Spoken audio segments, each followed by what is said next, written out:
ஒரு விதி செய்வோம்.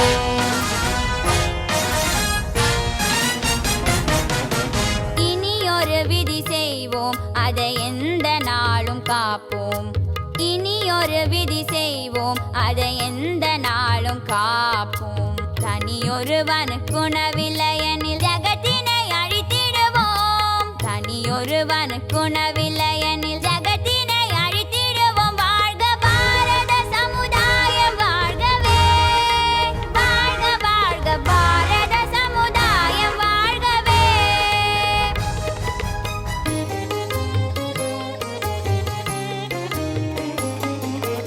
எல்லாரும் ஓர் குலம், எல்லாரும் ஓரினம், எல்லாரும் ஓர் குலம், எல்லாரும். வணக்கம் நேயர்களே. நமது புதியதோர் உலகம் செய்வோம் நிகழ்ச்சி துவங்கி ஓராண்டு முடிவடைந்து தனது 2ஆம் ஆண்டில் அடியெடுத்து வைக்கும் இந்த நிகழ்ச்சி இளைஞர்கள், விவசாயிகள் மத்தியில் ஏற்படுத்தியிருக்கும் தாக்கத்தையும் மாற்றங்களையும் தான் இன்று நாம் காண இருக்கின்றோம். புதியதோர் உலகம் செய்வோம் என்ற இந்த நிகழ்ச்சி துவங்க அச்சாரமாக இருந்தவர் தமிழ்நாடு வேளாண்மை பல்கலைக்கழகத்தின் துணைவேந்தர் டாக்டர் ராமசாமி அவர்கள்தான். அவர்களின் மேற்பார்வையில் துவங்கப்பட்ட இந்த நிகழ்ச்சி விவசாயம் படித்த இளைஞர்கள் மட்டுமல்லாமல் விவசாயத்தின் மீது அதீத ஆர்வத்துடன் புது புது சிந்தனைகளுடன் வரும் இளைஞர்களுக்கான இந்த மேடைதான் நம் புதியதோர் உலகம் செய்வோம் நிகழ்ச்சி. நமது நிகழ்ச்சியின் வெற்றியும் இதன் பங்களிப்பும் இதோ உங்களின் பார்வைக்கு.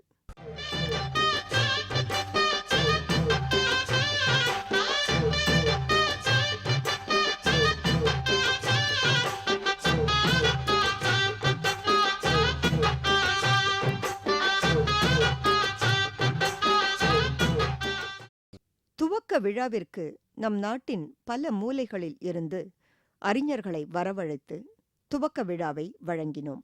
மாற்றம் என்பது குழந்தை பருவத்தில் இருந்து வரவேண்டும் என்ற நோக்கில் அல்லாடி மகாதேவன் சென்னையில் உள்ள பல பள்ளிகளில் இருந்தும் குழந்தைகளை வரவழைத்து விவசாயம் பற்றிய பயிற்சியை கொடுக்கிறார். இந்த நம் நிகழ்ச்சியை பார்த்த பிறகு பல பள்ளிகளும் குழந்தைகளின் பெற்றோர்களும் தங்களையும் இதில் இணைத்துக் கொண்டு பணியாற்றி வருகின்றனர் என்று தெரிந்த பொழுதுதான் இரட்டிப்பு மகிழ்ச்சி.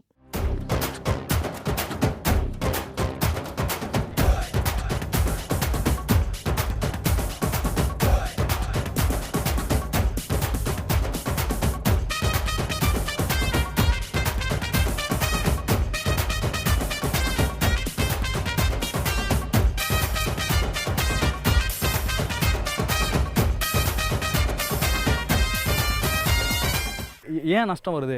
அவங்க பண்ணதே, அதாவது 3 தலைமுறைக்கு முன்னாடி தாத்தா பண்ணதே நம்ம இப்போ பண்ணும்போது இந்த காலகட்டத்துக்கு அது எடுபடாது சார். நம்ம புதுசாக டெக்னாலஜியில் கொண்டு வரணும். இப்போ நம்ம நர்சரியிலே எங்கள் அப்பா விதைக்கன்று பண்ணார், நான் அதில் சவுக்கையை கொண்டு வந்து அதில் க்ளோனிங் பண்ணி அதில் கொண்டு வந்தேன். இப்போ விதைக்கன்று சவுக்கையில் வர ஈல்டை விட க்ளோனிங்கில் வர விளைச்சல் அதிகமாக இருக்குது. அதனால தான் இந்த துறையில் நம்ம வளர முடியுது சார். இப்போ நான் 1 லட்ச ரூபாய் சம்பாதிக்கிறேன், அந்த 1 லட்ச ரூபாய் எதுக்கு போகுது அப்படி பார்த்தா அதில் 80% வந்து எங்களுக்கு தேவையில்லாத செலவுகள் தான் நான் பண்ணிட்டு இருந்தோமே தவிர எங்களுக்கு தேவையானது உண்மையான மகிழ்ச்சி கொடுக்குற எதுவுமே நாங்கள் பண்ணலை. வெளியில் என்னென்ன சாப்பாடு கிடைக்குது, என்ன மாதிரி உணவுகள் கிடைக்குதுன்னு பார்த்தா வந்து எல்லாமே வந்து எக்கச்சக்க ப்ரிசர்வேட்டிவ்ஸோடையும் எல்லா கெமிக்கல்ஸ் போட்டு வளர்த்த சாப்பாடு மட்டும்தான் கிடச்சிது. அதை சாப்பிட வந்து எங்களுக்கு வந்து என்ன தான் நாங்கள் ஆக்டிவான மக்களாக இருந்தாலும் எங்களுக்கு வந்து எவ்வளோ பலதரப்பட்ட வாழ்வியல் நோய்கள் வர ஆரம்பிச்சிது. சோலார் விளக்கு பொறின்றது புதுசாக ஒரு கண்டுபிடிக்கப்பட்ட ஒரு கருவி. ஓகே, ஸோ பட் விளக்கு பொறின்னு சொல்கிறதுங்க வந்து காலங்காலமாக நம்ம பகுதியில் இருந்த ஒரு தொழில்நுட்பம். அதாவது நம்மளுடைய தாத்தா பாட்டிகள்லாம் செஞ்சது, அதனுடைய ஒரு டெக்னாலஜி இல்லாமல் யூஸ் பண்ணது. பட் அதை மாடிஃபை பண்ணி சோலாரில் ஆட்டோமேட்டிக்காக அதில் உள்ள ஃபியூச்சரில் உள்ள கஷ்டங்கள் எல்லாத்தையும் நிவர்த்தி செய்து புதுசாக ஒரு சோலார்லேயே இயங்கக்கூடிய எந்த விதமான கரண்ட்டு தேவையும் இல்லாமல் கண்டுபிடிக்கப்பட்டது புதுசு. தமிழ்நாட்டிலேயோ இல்லை இந்தியாவிலேயே முதன்முறையாக செய்யப்பட்டது. ஹெல்த்தோடு இருக்கிறதுன்றது ஒரு ரொம்ப முக்கியமான விஷயம். நான் ஹெல்த்துன்னு சொல்கிறது வந்து இன்றைக்கி நாளைக்கு இல்லை, நாளைக்கு என்னோடய பசங்க, என்னோடய பேர குழந்தைங்க, நம்ம எதுக்கு உழைக்கிறோம்? வெறும் காசு சம்பாதிக்கிறதுக்கு தானே. நல்ல ஹெல்த் இருந்ததுன்னா நிறைய இடத்துல தேவையில்லாத செலவே இருக்காது நமக்கு. முதல்ல விவசாயத்தையும் காசையும் நீங்கள் வந்து சேர்த்து பார்க்குறதே வந்து இது வந்து ஒரு சிஸ்டம் ப்ராப்ளம். விவசாயி சம்பாதிக்கலான்றது வந்து விவசாயம் ப்ராப்ளம் இல்லை, இது ஒரு சிஸ்டம் ப்ராப்ளம். திருவேங்கடம் என்ற விவசாயி மண்புழு உரம் குறித்தும் இயற்கை உரங்கள் பற்றியும் நம் நேயர்களுக்கு விளக்கினார். அவருக்கு வந்த தொலைபேசி அழைப்புகள் 900.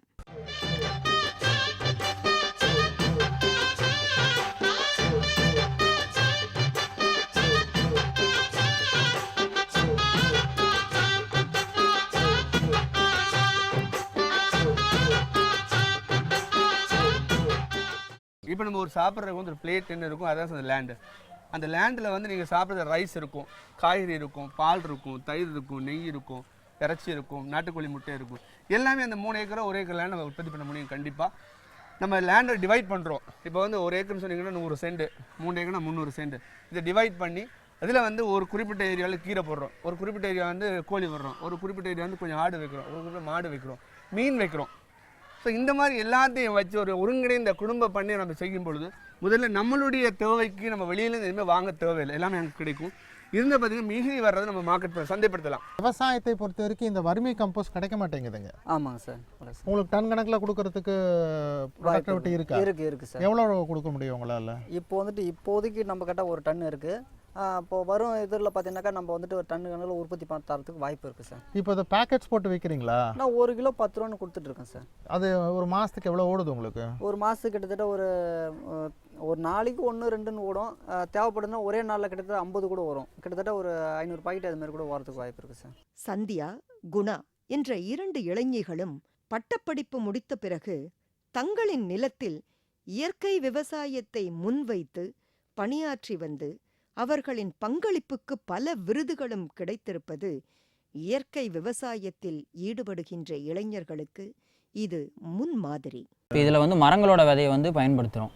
ஓகே. இப்போ பூவரசு, புங்கன், புளிய மரம், இந்த மாதிரி மரங்கள், குன்றிமணி, இந்த விதைகள் எல்லாத்தையும் பயன்படுத்துகிறோம். இதை வந்து தரிசாக கிடக்கிற நிலங்களில் வந்து தூக்கி போட்டுருவோம். அப்போ என்ன ஆகுன்னா மழை பெய்யும் போது இந்த மண் இந்த மாதிரி இருக்கிறது மழை மேலே போடும்போது உருகிட்டு இது ரொம்ப தரிசாக கிடக்கிற இடம் வந்து ரொம்ப கட்டாந்தர மாதிரி கிடக்கும். அது என்ன ஆகும்னா இது உருகினோடனே இது சாஃப்டான மண், அந்த விதை முளைச்சி அந்த முதல் வேர் இறங்குறதுக்கு வந்து கொஞ்சம் எதுவாக இருக்கும். இதில் வந்து கொஞ்சம் எருவு கலக்கிறோம் நாங்கள். அந்த வேருக்கு தேவையானது, அந்த விதைகளுக்கு தேவையான இது வந்து சத்து இதிலேருந்து கொஞ்சம் கிடைக்கும். அப்போ அது முளைச்சிக்கிச்சு, ஆரம்பத்தில் வேர் பிடிச்சிக்கிச்சு அப்படின்னா அதுக்கப்புறம் அது ஒரு மரமாக வளர்ந்துடும். இயற்கை விவசாயிகளின் பொருள்களை விற்பதற்காக ஏற்படுத்தப்பட்ட ஆர்கானிக் ஃபார்மர்ஸ் மார்க்கெட் பற்றி ஒளிபரப்பப்பட்ட அந்த நிகழ்ச்சியை பார்த்து அவர்களுக்கு வந்த அலைபேசி அழைப்புகள் எண்ணிக்கை ஏராளம், அதாவது 700. இந்த நிகழ்ச்சியில் பங்கு பெற்ற கோபியின் மின்னஞ்சல் இதோ. இதுதான் இந்த நிகழ்ச்சிக்கான வெற்றி.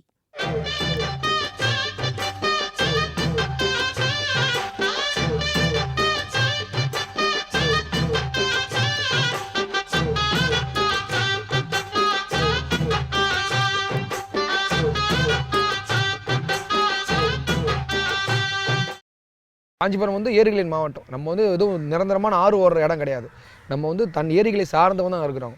ஸோ அதுக்காக நம்ம ஊரில் இருக்க நீர்வளத்தை காப்பாற்றணும்னா எல்லாருக்கும் தெரியுது. அடுத்த உலக போர் மழை தண்ணிக்குன்றான், மூன்றாவது போர் தண்ணிக்கு தான் இருக்கும். ஸோ அதுக்காக நம்மளோட நீராதாரமான ஏரியை எப்படி காப்பாற்றுறது? அதாவது தாம்பரத்தில் ஒரு வரலாறு பார்த்தீங்கன்னா ஒரு 12 ஏரி கிட்ட இருந்ததுன்னு சொல்லணும். It's be past tense. ஏன்னா இன்றைக்கி 12 ஏரி இல்லை, இருக்கிற ஏரியுமே முழுமையாக இல்லை. நம்ம அந்த 12 ஏரியில் இந்த ஒரு ஏரி தான் காப்பாற்றப்படலாம், இல்லை காப்பாற்றுறதுக்கான வாய்ப்பு அதிகன்ற பட்சத்தில் இந்த ஏரி இருந்தது. மற்ற எல்லா இடத்துலையும் பார்த்தீங்கன்னா ஏரியை நீங்கள் தண்ணி தொடக்கூட முடியாது. இந்த ஏரியில் இறங்க கூட செய்யலாம், அது வந்து ஒரு மாதிரி கரும் பச்சை நேரத்தில் ஆகி அது வந்து யூஸே பண்ண முடியாது. அது சுற்றி இருக்க வீடுகள்லாம் தண்ணி வந்து ஆயில் மாதிரி ஆகிப்போச்சு.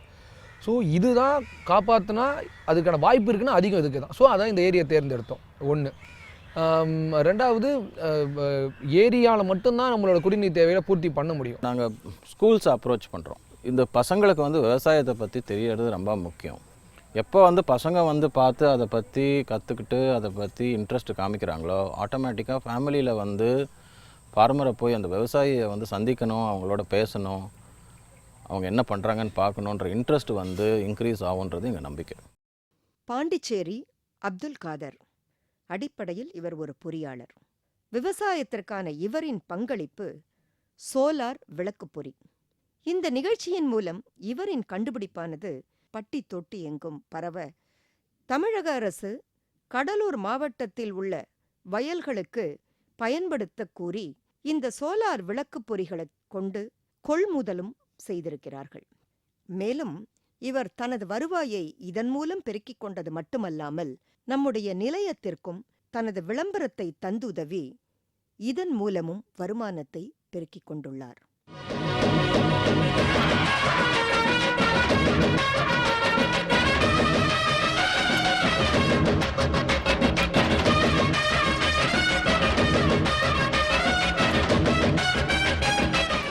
கொடைக்கானல் அது மாதிரி இடங்களில் வந்து இருக்கிற இயற்கை விவசாய பண்ணையில் போய் அங்கே போய் வேலை செய்வோம், கற்றுக்குவோம். எங்கள்லே இருக்கிறது இது வந்து அதை நான் சொன்ன மாதிரி இது வந்து விவசாயிகளுக்கு மட்டும் நாங்கள் பண்ணி கொடுத்துட்டு வரோம் அப்படின்ற மாதிரி இல்லாமல் எங்களுக்கு வரவங்க வந்திருக்கவங்க நிறைய பேருக்கு நான் அடுத்து இறங்கணும், விவசாயம் சார்ந்து பண்ணணும், இல்லை அப்பா அம்மா பண்ணிகிட்ருக்குறாங்க, அவங்க வந்து இன்ஆர்கானிக் பண்ணிகிட்ருக்காங்க, ஆர்கானிக் கொண்டு போகணுன்னா அவங்கள்ட்ட எப்படி எடுத்துகிட்டு போகிறதுக்கான நான் கற்றுக்கிட்டு இது மாதிரியான ஒரு வாய்ப்பை பயன்படுத்தி நான் கற்றுக்கிட்டு நான் போய் அப்பா அம்மாட்ட போய் பண்ணுறதோ இல்லாட்டி நான் ஒரு 2 வருஷத்தில் பண்ண போகிறதுக்கான ஒரு எனக்கு ஒரு பயிற்சியாகவோ இதை பயன்படுத்திக்கிறோம். என் பேர் பாக்கியராஜ்.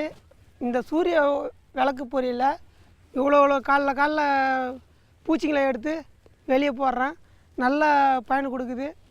பூச்சி மருந்துக்கே எவ்வளோ செலவு பண்ணி வச்சுருப்போம்.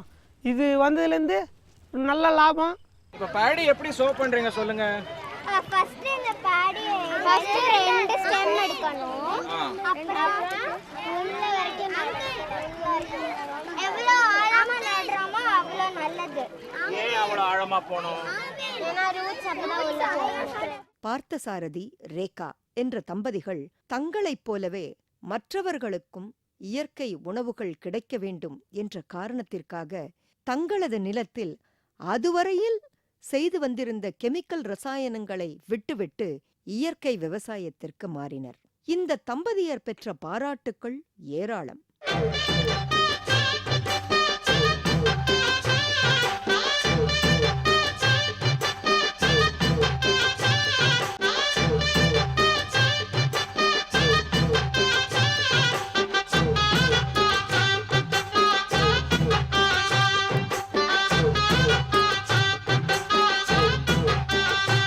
இந்த ஏரியை வந்து ஒரு எடுத்துக்காட்டாக மக்களோட பயன்பாடு கொண்டு வரணுன்றது தான் எண்ணம். அதாவது இப்போ இது முன்னாடி வந்து இந்த பிடபிள்யூடி டிபார்ட்மெண்ட்லாம் வர்றதுக்கு முன்னாடி வரைக்கும் மக்கள் வந்து பயன்பாட்டில் இருந்தது. அதாவது ஏரியை தூர்வாருவாங்க விவசாயிகள், அந்த மண் எடுத்து விவசாய பூமியில் போடுவாங்க, தானாக ஏரி தூர்வாரப்படும்.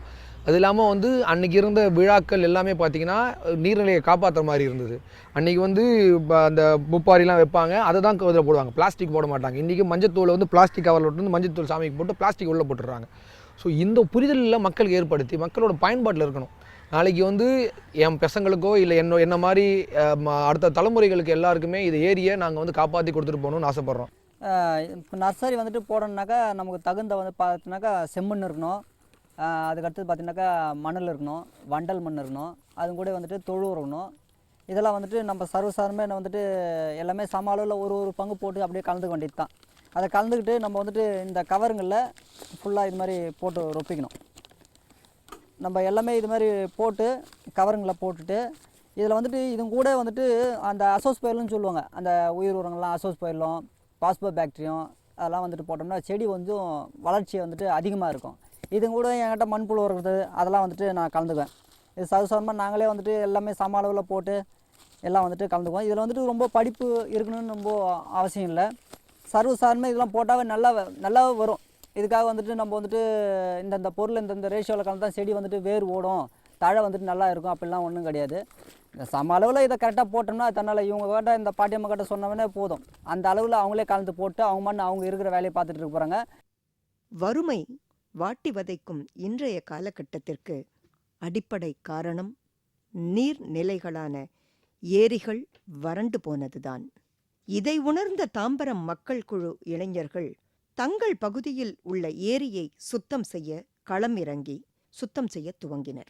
இதை பார்த்த பல இளைஞர்களும் தங்களது பகுதியில் உள்ள ஏரியையும் நீர்நிலைகளையும் சுத்தம் செய்ய முன் வந்துள்ளனர் என்பது குறிப்பிடத்தக்கது. இது மட்டுமல்லாது தி இந்து பத்திரிகையும் இந்த நிகழ்ச்சியை குறித்து ஒரு கட்டுரையும் வெளியிட்டது.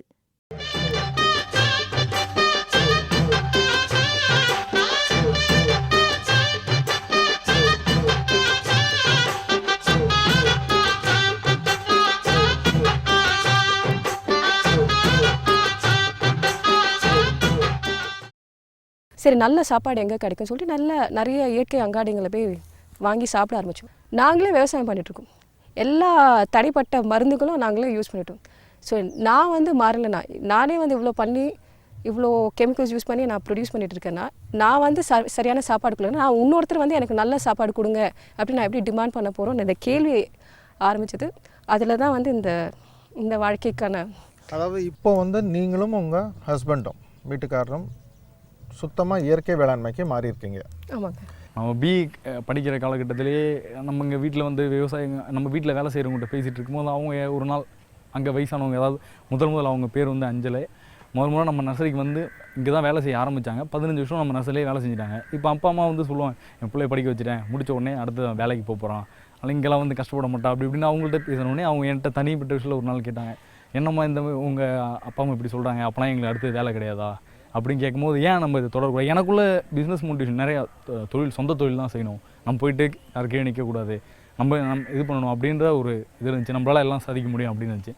பேசிக்கலாக நம்மளால் முடிஞ்ச அளவு ஏதாவது விவசாயம் பண்ண முடியுமான்னு தான் ஒரிஜினலாக திங்க் பண்ணோம்.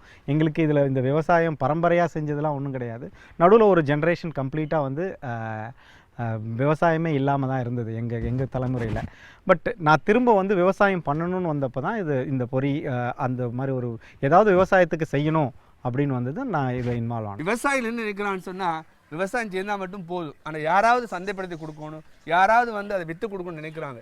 இன்றைக்கு விவசாயியை வந்து ஒரு குரூப்பாக ஒரு 4 விவசாயி ஒன்றா சேர்ந்து நல்ல பொருட்களை உற்பத்தி பண்ணி ஒரு குரூப்பாக அவங்க சந்தைப்படுத்தப்படுவது லாபங்கள் அதிகமாக கிடைக்கும். இது எங்களுடைய அனுபவங்கள். பொறியியல் முடித்துவிட்டு நர்சரி துவங்கி 20 பேருக்கும் அதிகமாக நபர்களுக்கு வேலை கொடுத்து வரும் சக்திவேல் பற்றிய ஒளிபரப்பு நிகழ்ச்சி. அதை பார்த்த அந்த மாவட்ட ஆட்சியர் சக்திவேலுக்கு ஃபோன் செய்து தனது வாழ்த்தை தெரிவித்தார். அவர் மட்டுமல்லாமல் காவல்துறை அதிகாரிகள், அரசு அதிகாரிகள், இளைஞர்கள் என பலரும் இது குறித்து நமக்கு கருத்து தெரிவித்த சக்திவேல் கண் கலங்கி நன்றி தெரிவித்தார். அவர் எதிர்கொண்ட தொலைபேசி அழைப்புகள் 800. இந்த நிகழ்ச்சி மூலம் செல்லும் புதிய தகவல்கள் மக்களிடம் சென்று சேர்ந்ததற்கான ஆதாரம் இதுவே.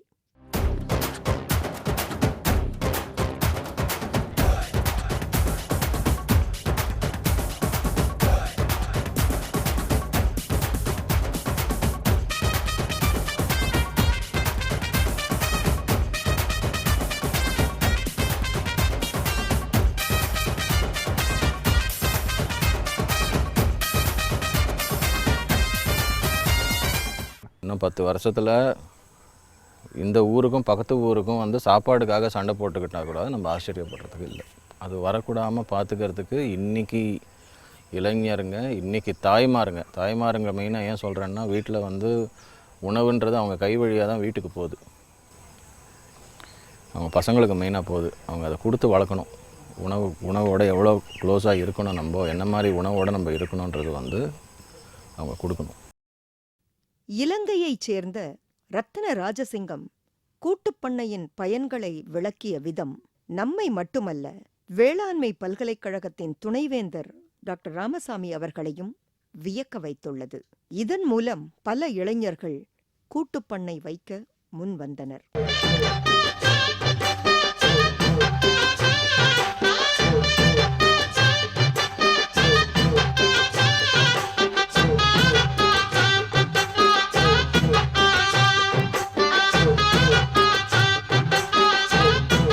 பிசிக்கல்ச்சர் போது ஒரே நேரத்தில் பல லட்சக்கணக்கில் 1000 கணக்கில் உடனே ரெடி பண்ணி ஒன்றிலே மதர் பிளான் போட்டு அது எப்படி வளருதுன்னு ஒரு நிலத்தில் நட்டு பார்த்து கொண்டு வந்துடலாம். 3 வருஷன்றது 6 மாதத்துலேயே நம்ம சோதனை ஓட்டத்தை முடிச்சிடலாம் சார்.